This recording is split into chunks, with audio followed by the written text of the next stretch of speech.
जय श्री कृष्ण। राधे राधे।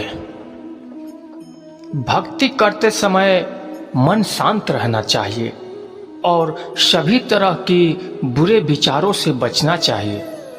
जो लोग इस बात का ध्यान रखते हैं उन्हें भगवान की कृपा मिलती है। इस संबंध में एक लोक कथा प्रचलित है।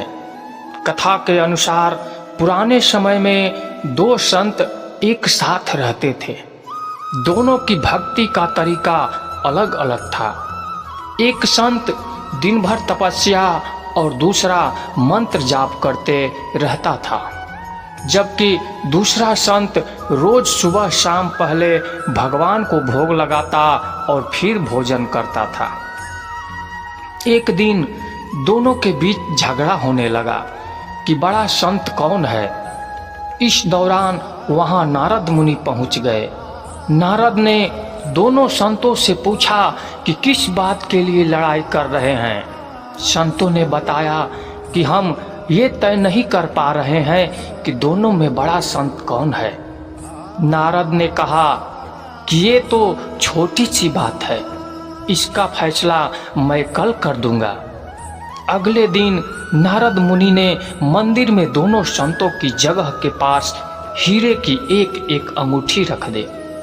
पहले तप करने वाला संत वहां पहुंचा। उसने एक अंगूठी देखी और चुपचाप उसे अपने आसन के नीचे छिपाकर मंत्र जाप करने लगा। कुछ देर में दूसरा संत भगवान को भोग लगाने पहुंचा। उसने भी हीरे की अंगूठी देखी, लेकिन उसने अंगूठी की ओर ध्यान नहीं दिया। भगवान को भोग लगाया और खाना खाने लगा। उसने अंगूठी नहीं उठाई। उसके मन में लालच नहीं जागा, क्योंकि उसे भरोसा था कि भगवान रोज उसके लिए खाने की व्यवस्था जरूर करेंगे। कुछ देर बाद वहां नारद जी आ गए। दोनों संतों ने पूछा कि अब आप बताएं कि हम दोनों में बड़ा संत कौन है। नारद ने तपस्या करने वाले संत को खड़े होने के लिए कहा। जैसे ही वह संत खड़ा हुआ तो उसके आसन के नीचे छिपी हुई अंगूठी दिख गई। नारद मुनि ने उससे कहा कि तुम दोनों में भोग लगाकर खाना खाने वाला संत बड़ा है। तपस्या करने वाले संत में चोरी करने की बुरी आदत है।